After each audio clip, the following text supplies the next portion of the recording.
What's going on, you guys? This is the DeFi Crypto Alliance show where we're doing our best to be the bridge between fellow real estate investors, entrepreneurs, professional wrestlers, and the like, and helping them understand the opportunity in cryptocurrency. Now we feel like nothing is even close. We're pumped to have you along with us on this journey.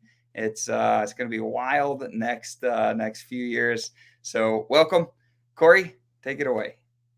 Absolutely. Corey Geary here in the beautiful country of Puerto Rico. Just got back literally last night.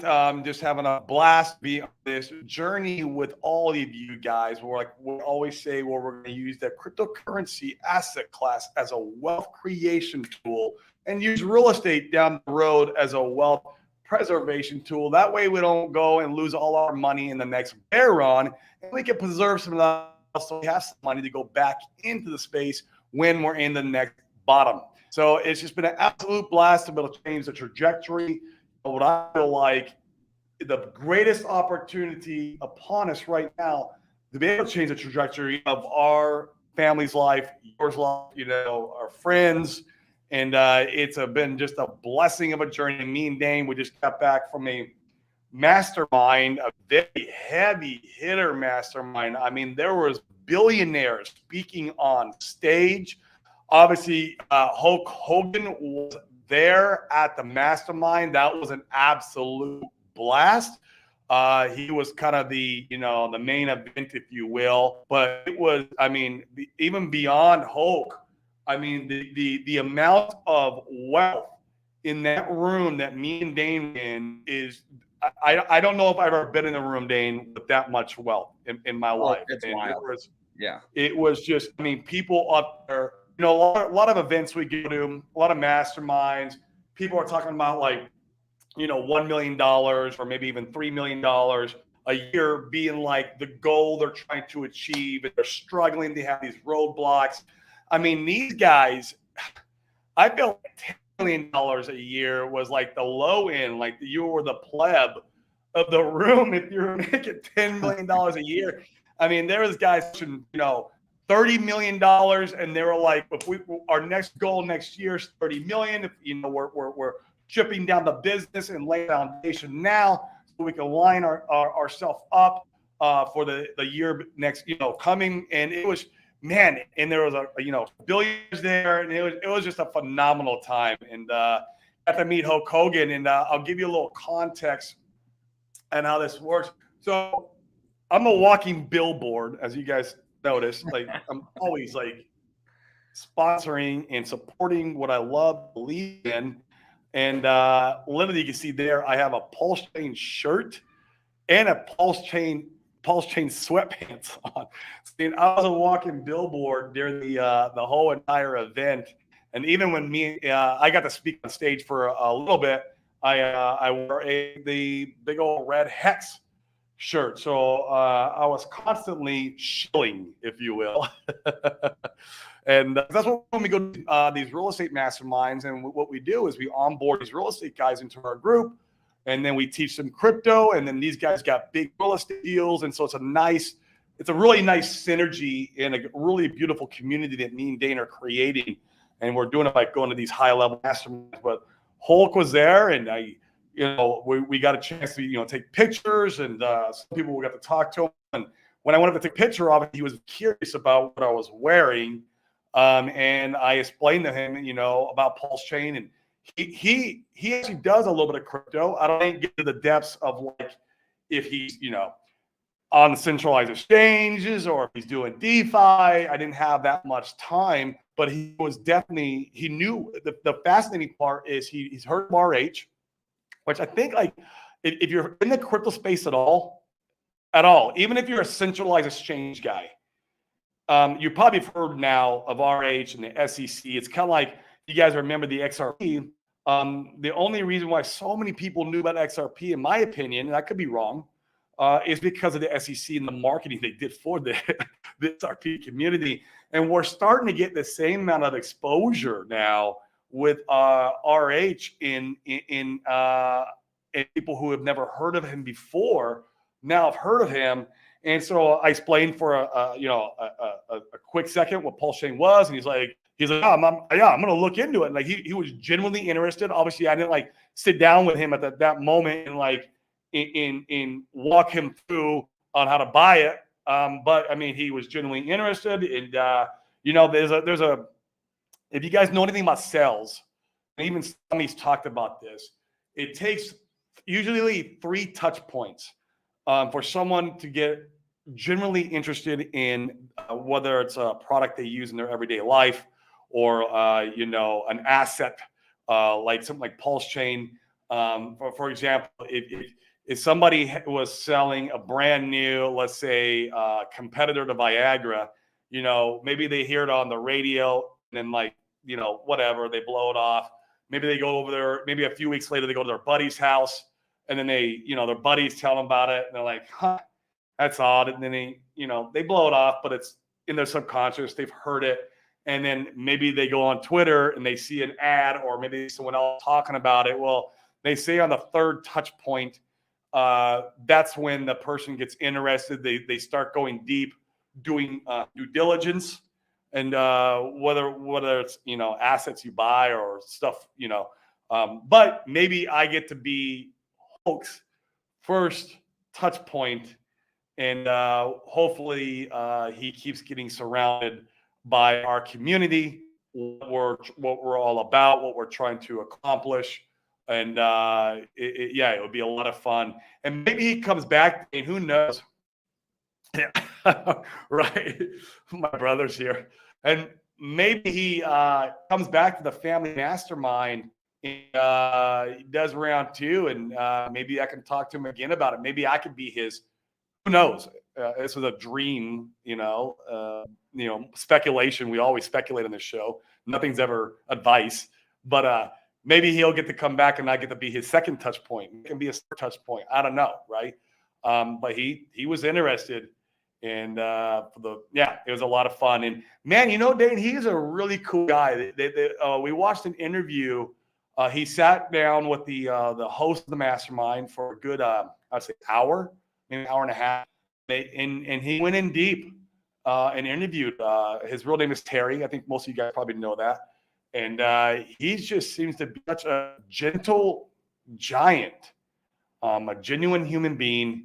And it was very interesting. And he's had like 24 back surgeries from his career of, wrestling. It's destroyed his back from so many leg drops. And, he's a big individual. And so it's really, really cool to, and, me and Dane, we talked to a lot of people at this event, and it's going to be very good, guys, for the Pulsechain ecosystem, very good for our bags. We're on a mission to, onboard 1,000 real estate investors, and these guys, they don't come in with $1,000. They don't come in with 10% of their paycheck every 2 weeks buying, $250. It's not how they play. They come in with rather substantially large amounts of money. Some of these guys, a lot more money than what we have, which is really cool. I love to onboard a person who is a lot wealthier than me. Yes, 100%.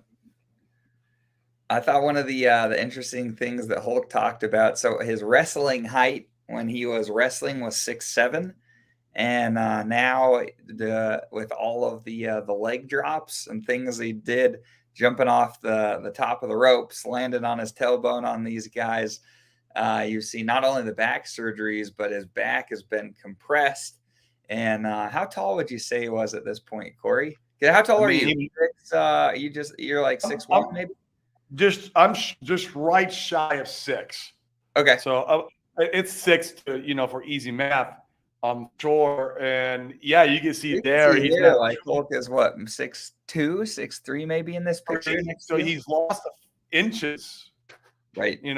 From the destruction of his back, which is he's in his 70s, and so it's really cool to see him, functioning though, being happy.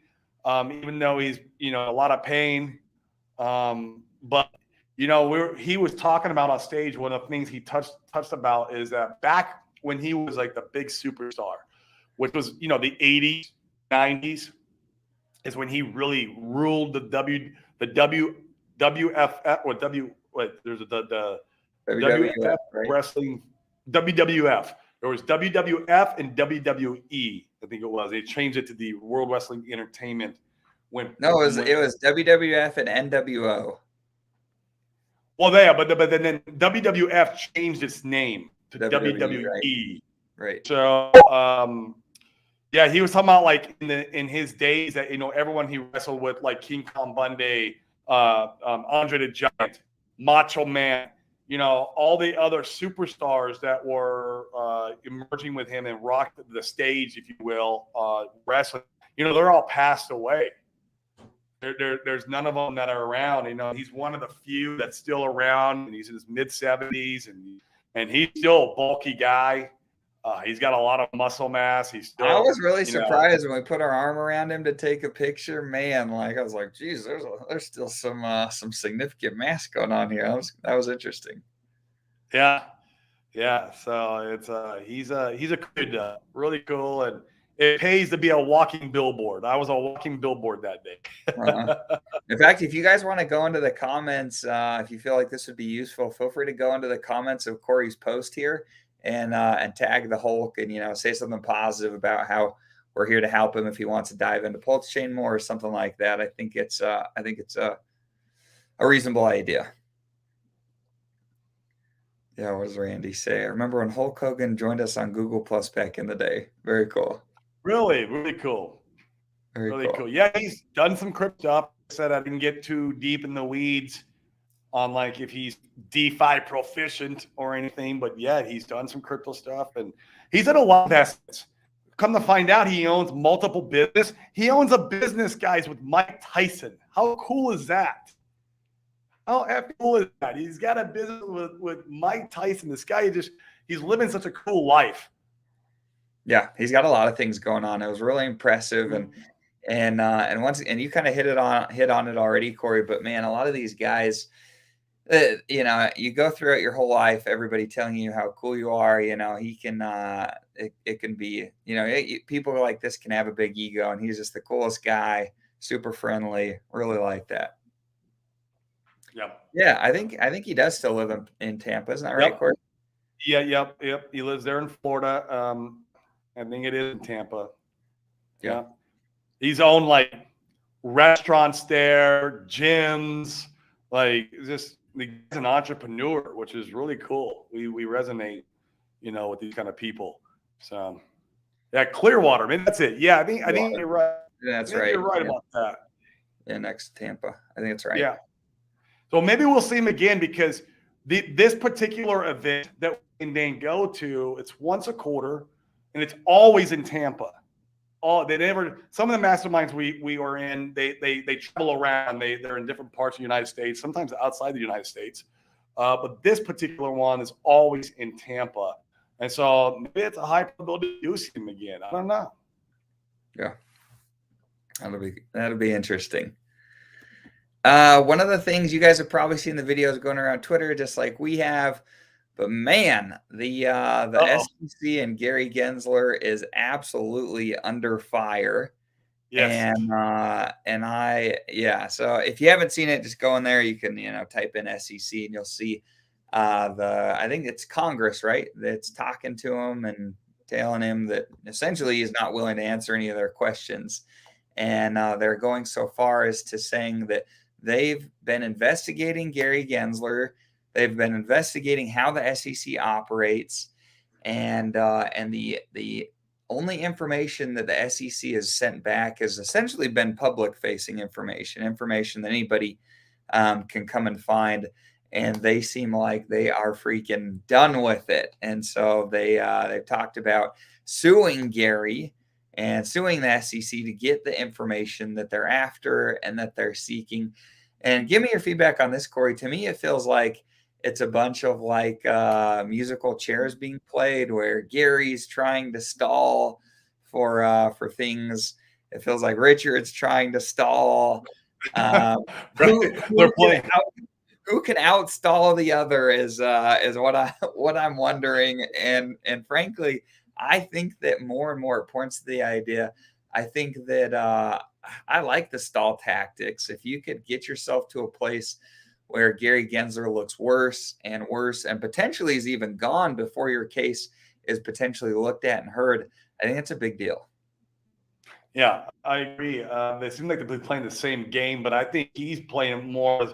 He knows once he gives anything up, he's going to be, probably some deep water. I love it when they were grilling them. They're like, "So, do you think Bitcoin is a security?" And like he kept like going on the question, and the guy's like, "Look, it is a yes or no question." That's what the congressman was saying, and you could tell his patience was running so thin. Because Gary just kept playing this like, I don't know. Oh, they're so done. Oh my gosh, They're they're very frustrated women. I think they sense and smell the corruption that is coming out of the SEC. And man, it's quite fascinating to see Congress going after a government, like a government, like the SEC, right? They're part of government. And so yeah, man, refreshing. wouldn't that be phenomenal? Right when the bull run is starting to brew and kick off towards here at the end of the year, that he actually is, getting out. Oh my gosh. Oh, it'd be excellent. Did you see the clip of the Pikachu card? Yeah, I did. When they That was awesome. That was awesome. So essentially, for those of you that haven't seen it, they were questioning Gary Gensler, and they said they asked him if it was a security for people to go, if people were practicing in securities, to go and buy a Pikachu card. And if I remember correctly, essentially gave a roundabout way answer, where it was like, well, no. And then the congressman said, well, what if somebody buys a tokenized picture of a Pikachu card? What about then? And I feel like it just puts the absurdity of all of the SEC's claims and put it on full display. And I was like, right, like this is absurd. And he essentially says like, well, if people do it with expectations of profit from the work of others, well, then, then it would be a problem. And in fact, he keeps, and I need to clarify that if people expect profit solely from the work of others, and I think that's a really freaking big deal. He talked about that a few different times through his questioning. And man, I mean, if they're sticking with the Howey test, I think it's going to be a rough day in court with Richard and company, because Richard has prepared specifically around failing the Howey test on purpose for all of these assets and for what we're really interested in. So bullish as could be. Bullish could be. You remove them out of office and then you put one up there and they go to court and it's like, judge, this is a mess that Gary did. Judge like, dismissed. Like, well, seriously, imagine I'm just speculating, but how fun would that be?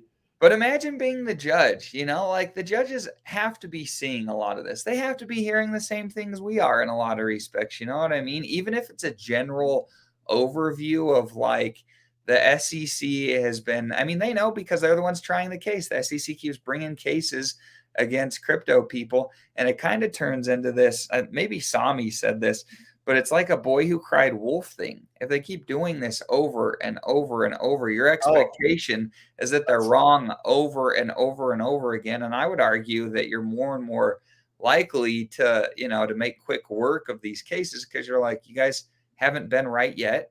You still aren't right. Yeah. We don't feel like it's just another one. Right. Yeah, it's just another one. That's just freaking and like the file's big, and we get through all this mess that we got to clean up, especially if he's removed. It's just going to look like this giant mess that he left, and they're going to be quick to clean it up. I would seem to believe, because you could obviously like see Congress really push like, look, you're calling everything a security, and you don't say Bitcoin's a security.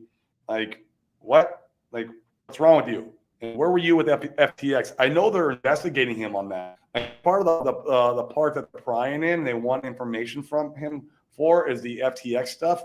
And I personally think there's a lot of corruption that was going on between him and Sam Bankman-Fried, but I do that's too. a And he's not the more only one. speculation.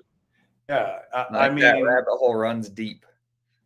that. Yeah, gosh, so much money involved, man. Just disgusting. Well, it's just absurd. Like, you can't tell me that these frickin', these people come into office at a $200,000 a year salary and magically become the best traders in the world. And, Like Nancy. yeah, freaking tens or hundreds of millions of dollars. Come on. Like this isn't hard to put two and two together. It's really not. Yeah, and the SEC don't investigate that. No, because they're all insiders. It's ridiculous. Oh, God, go investigate the real scammers out there, please, and leave us hardworking people alone. Yes. Jeez. Agreed. Let's go to Jim's question. This is a great one. Can we touch on the PH universe and the PHLP liquidity providing? Why don't I give a high level of the PH ecosystem, and then Corey, you take the PHLP. How do you think about that? Okay, yeah, sure. Okay, cool. So the PH team, man, they are freaking undefeated. This is remarkable how everybody I agree. sacrifice funds, man. All those guys are MIA. Now, to be fair, sounds like some of that stuff will be launching relatively soon here. Right. But gosh, I mean, the PH team, they did a sacrifice for Fiat. Fiat's been out since almost the beginning of Pulsechain launch. It was one of the very first things launched on Pulsechain. So Fiat's been out a number of months at this point. Fame, they did another sacrifice for. Fame is now out, chugging along just fine, generating fees. And then they did PHUX, and they essentially gave that away to the community to let the community largely do what they will with it. There was no sacrifice. So PHUX is just a decentralized exchange. And it's really freaking cool, the different ways that you can go and add liquidity and do different things. There's pools, and you can do a bundle of assets instead of just two with 50-50 positions in an LP pool. You can go and do a basket of assets. You can do 3, 4, 5, you can do bunches of them and provide liquidity and earn fees. And some of the pools, the fees are very substantial. And I think a really important juxtaposition to look at here is something like, like Pulsex. We were all excited about it when it launched.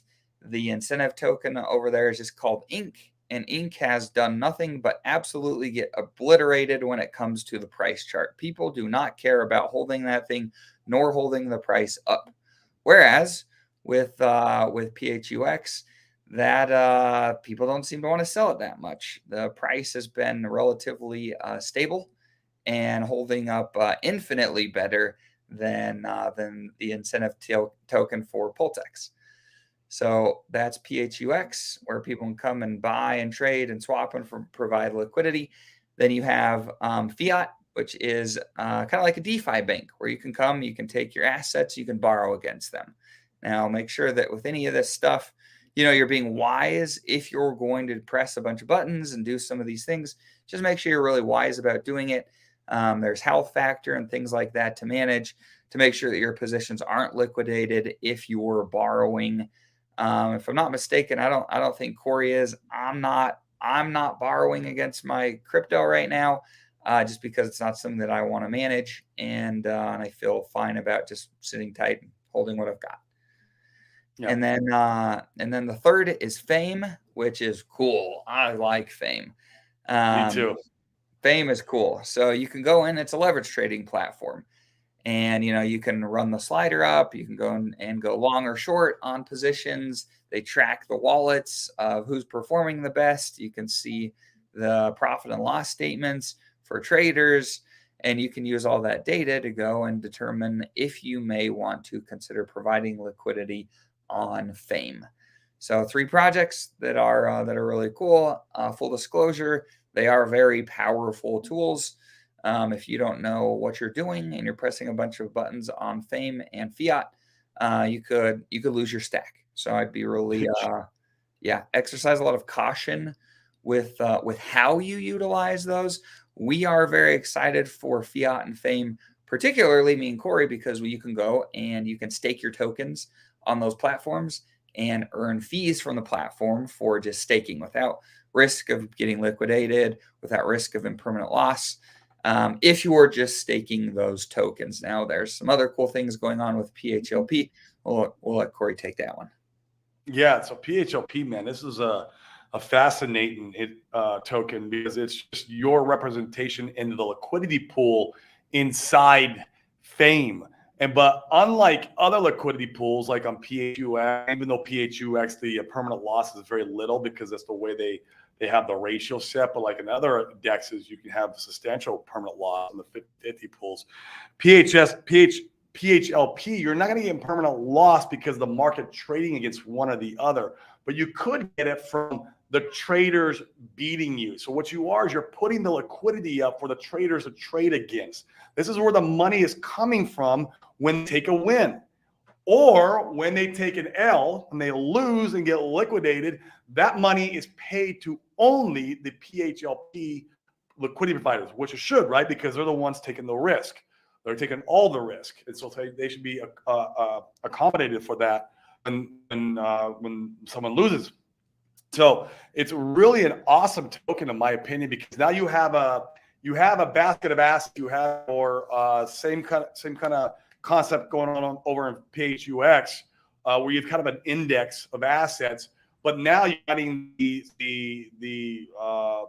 speculation or the new where the money comes. You're going to be building your bags from traders losing. As we know, 95% of all traders lose. And so that bag over time should consistently build up on these apps that we love so much. And at the same time, they're earning 60% of the fees platform. So the Fame holders earn 40%, which is awesome. I'll take my 40 because I have no risk there. But if you want to add the element of risk in there, now you get 60% plus all the liquidations. And you can redeem your PHLP for any asset you want in the pools. If you want to go in there and grab a pulse out of it, you can get your value of all pulse. You want to go in there and grab a bunch of hex out of it, you can do the same. Where in other liquidity pools, usually when you go in on your liquidity pool, you're just going to get all the assets there. You didn't have a decision to like if you want all in pulse, hex. And I like that element about it too. It's a really cool game theory strategy. I'm going to end up adding some liquidity myself into the side of the protocol. I'm waiting a little bit because I just wanted to anything brand new. I kind of want to get a little bit. I want to get a little stabilized, and then I'll come in and I'll add some liquidity on that side because, like I said, that's where the most risk is at. Kinda, right? Do you think traders are going to win long term, or do you think the house is going to win long term? Well, I think the house is going to win long term, in my opinion, but you could always go the other way short term. So very fascinating ecosystem, very fascinating tokenomics, very fascinating protocols.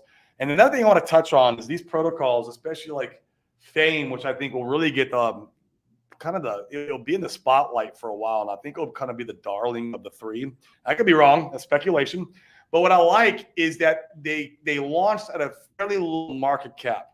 We're talking about, I think we're maybe at 25 million right now. And I think we were less than that when we first launched. And I know we've gone down like a short period of time where there was some selling. And remember in the Hex days, I mean, I see Randy in here and a couple OGs. Hex launched like a 5 million market cap, right? And that's why I was able to do the massive run it did, a 1000X. And, just absolutely rip faces off. And this is why meme coins do so well, guys, is because there's just no liquidity and there's no market cap and it just runs, right? Well, this has the possibility, in my opinion, to really run hard as we're going into the bull run. And I could be totally wrong, right? So this is just speculation. I'm not telling you to buy this. In fact, you can go and sell it. I don't care. But this is what I think, being that it has a 20 million or 25 million market cap, I mean, it's not out of the realms of possibilities for this thing to do 100x, maybe a 500x, and if conditions allowed it, maybe even 1,000x. I don't know. It's just it has that potential, and it actually has cash flow tied to it. People love cash flow, and so like one end you have the cash flow tied to it, and the other end you have a kind of a DJ component. It's a little marriage, and then it could do really well. And so we're excited. We're really excited about it. So, and if you guys want to about the passive income and how they kind of work together, I see Crypto Slot in the chat. He did a whole video on passive income and a lot of stuff talking about, going in here and using the arbitrage, stuff like that. So if you want to dive deeper on this stuff, go watch his video. He's got on YouTube. It's, for public to see, and you can get your head wrapped around this a little bit more. Absolutely. And the way that these tools work together is, like you said earlier, it's really freaking powerful. And there's some pretty crazy things that you could do. For instance, you come in here and you provide PHLP.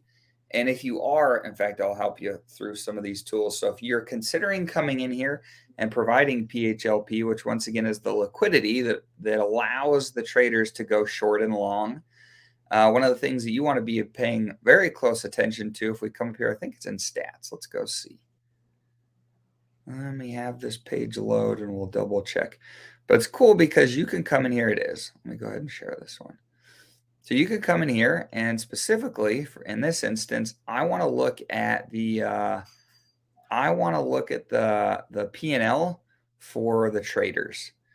Because if you're providing PHLP, then what you want is the traders to lose early, often, and big so that you earn more fees.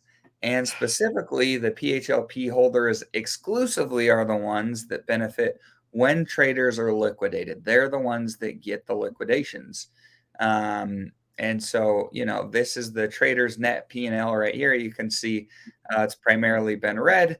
There's been a couple of green days. So on the green days, you are not a winner as a PHLP provider. But like Corey said, this isn't something that, in our opinion anyways, you can play the game however you want. But this is a longer term type of thing where, historically casinos win if you give it enough time.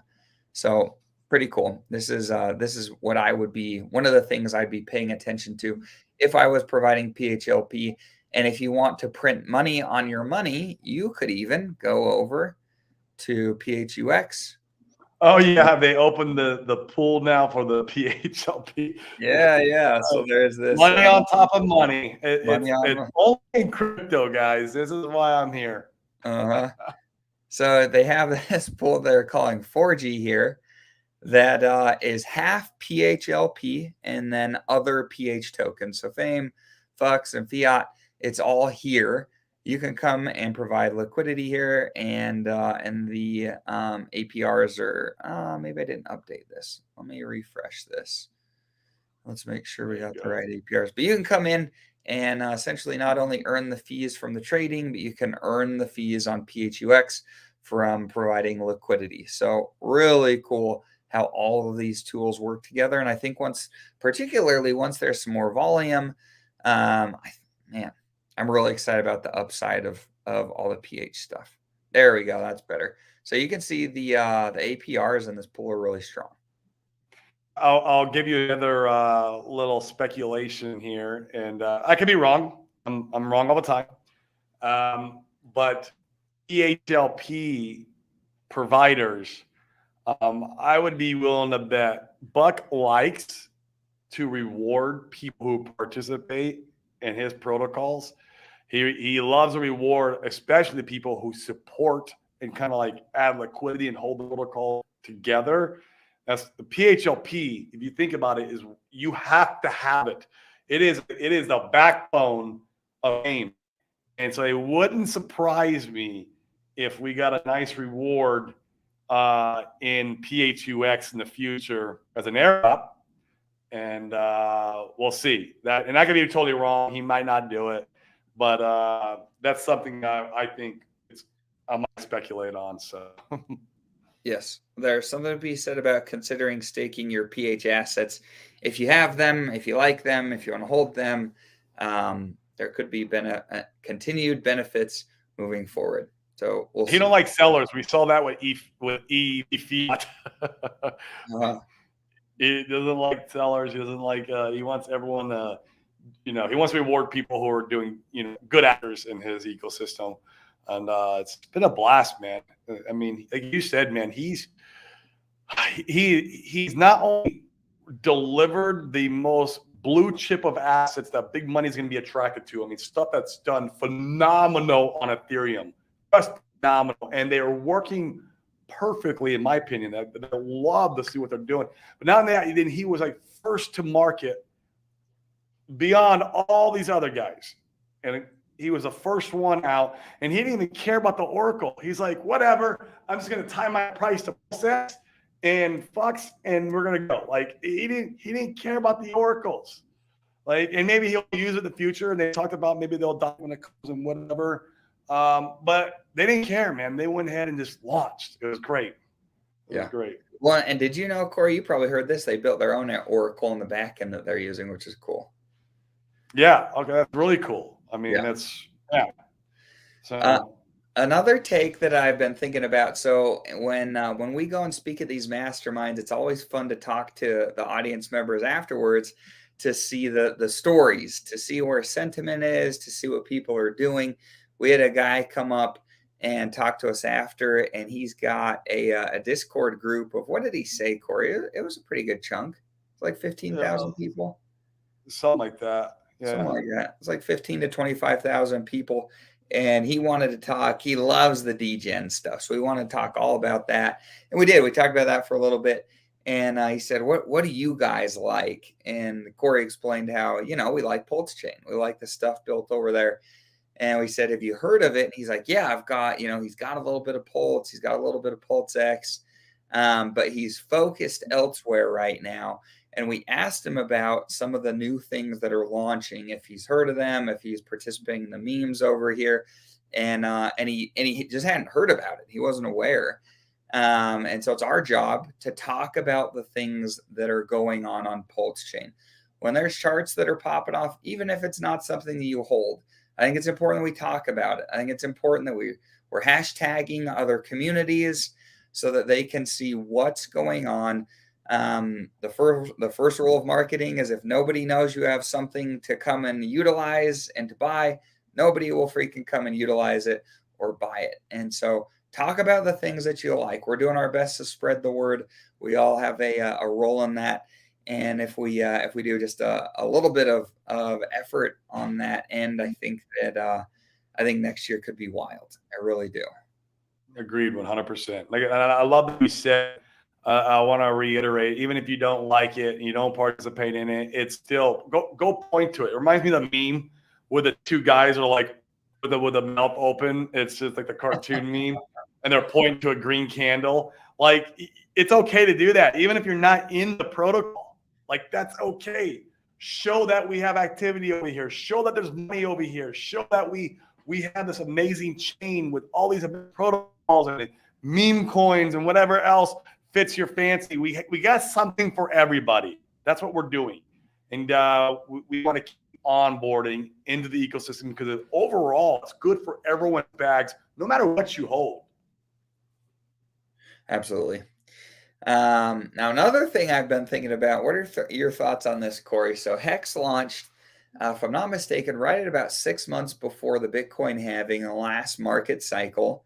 And we all know what it did. It went parabolic. It did incredibly well. There's a lot of people thinking that, that rough same time frame, 6 months before the Bitcoin halving, that we could start to see a lot of action, which would put us 6 months before, would put us in November of this year. What are your general thoughts on that, Corey? What's the question though? Exactly. Yeah. So Hex did great, largely because of the timing of the launch. Do you think that we could start to see some growth, see some more green candles at that same time frame, about 6 months? Yeah, I think October, man. I think October we can start seeing some momentum shift, and this is the markets as a whole.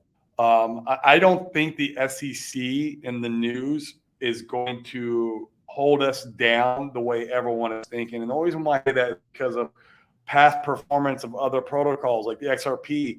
It got hit with the SEC news. They're a multi-billion market cap, right? And they did a 10x right after the SEC hit them. And then they win against the SEC, and of course, bull, right? and they win against the SEC. Go look at the price chart now. That's just nothing. It's just the same. It's just it had a little buy the rumor, sell the news, came right back down. It's like, we don't care. And so it's interesting that the market cycle and where we're at in that means everything. Period. Is new money coming in? Is retail coming? Are they curious about something? Are they curious about a new coin? Maybe they're curious because we are in the light, the spotlight right now. I think it could end up being a good thing. We don't have any centralized exchanges that are delisting us. We're DeFi, so the people coming in anyways are already proficient with DeFi, at least to an elementary level. And man, I think this is the timing where it does start to heat up. October, Waters Above seems to think that now. It seems like his calls always get pushed out. I don't know what, like running a cult, man. When the good Lord didn't come back on a specific date, you just misinterpreted it, and it'll be later in the future. That's what it is. Now he's pushing out to like October 16th. Is right. When something can happen, or a black swan or something like that. Who knows if he's right or wrong, but I do believe October is going to be, a good month. I think, man, this is, we might see obviously they keep pushing back the Bitcoin ETF, but how much longer are they going to keep pushing it back? It's just, yeah, man, I'm so bullish going in now to the new year. And RA perfect with X, in my opinion. I feel like we have mentioned this many times in the show that if it went for the 3-letter agency, we'd probably be launching somewhere about now or maybe a month from now. Anywhere from now to a month from now. I think we'd have Pulsechain yet, right? And then we wouldn't have saw this hemorrhaging of a price chart, which I don't mind it. I was able to pick up a larger bag because of it, but I feel like we wouldn't be out right now. And I know that probably pissed a lot of people off. They had to piss us off, to be frank about it. But I'd rather be pissed off than be dealing with the freaking SEC. So I was like, whatever. But yeah, I think now it's that timing where we're at, what stage we're at. Everyone thinks this time is different. When the crowd thinks this time is different, it's not different. Will we see a shorter market cycle because of the economy? That's still to be unknown. I still give that a higher probability that you can see something happen just because of what's going on with the overall economy and the if we have a recession or not. But we'll keep an eye on that, and so should everybody else. And but as of right now, man, we're kind of right on cue with stuff. Absolutely. Yeah, and Crypto Ethos, welcome to the show. Yeah, Tetra, Liquid Loans, Power City, 9-inch, Spark Swap, BSC, PLS Bridge, all launching over the course of the next 4 weeks. Spark Swap is already out, if I'm not mistaken. Might be some updates to that. But yeah, lots of things coming out. But not the BSC Pulse Bridge that I think Spark Swap is bringing to the table. Gotcha. I think bringing that to the table, which is a value add if I've ever heard of one. That's going to make them stand apart from like the other. There's a few other ones like finance. That's kind of what they're trying to do. And there's a couple other ones in the ecosystem, but this is really going to make them stand out. That they're going to have a direct lineage to Pulse Bridge. Be careful with bridges, guys. We don't know where they're getting their code from, or who's writing it, and all this other stuff. So please be mindful and do your due diligence when utilizing their bridge. And I hope they're 100% successful. And I hope maybe they're fork what we already have. I don't know. I don't know the game theory behind it. And I'm glad they're doing it. But just be careful, because bridges are the number one point of attack in the crypto space in general. Think of Solana, right? Solana's just been absolutely damaged because of bridge packs. So, hopefully they're successful with this, and I hope it's absolutely a banger, because there's a lot of money on BSC. A lot of money, you get a lot of coin. You got a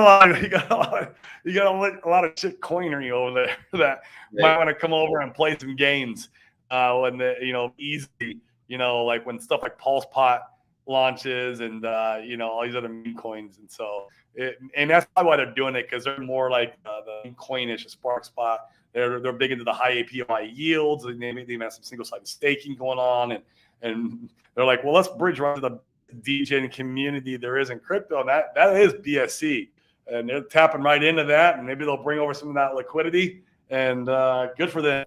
Absolutely. It's Absolutely. a good play. Another note, Liquid Loans has been developing an oracle that they're calling the Fetch Oracle that will be launched before Liquid Loans comes out, which a lot of protocols apparently are relying on to launch. And so the tide is about to go out on those that took sacrifice money, and we will see who has pants on.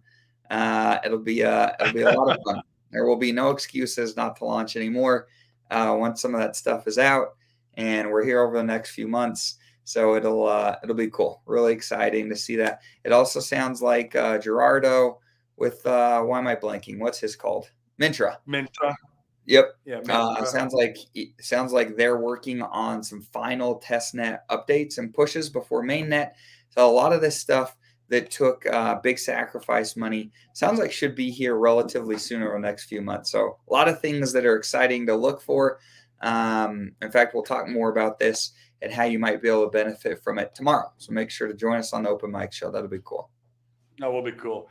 Yeah, a lot of stuff rolling out. There is a couple though I have not heard of. One specifically, and I won't talk bad about it. I won't mention on the stream. There is one specifically that I'm thinking about that I didn't stack a lot, but I did a little bit.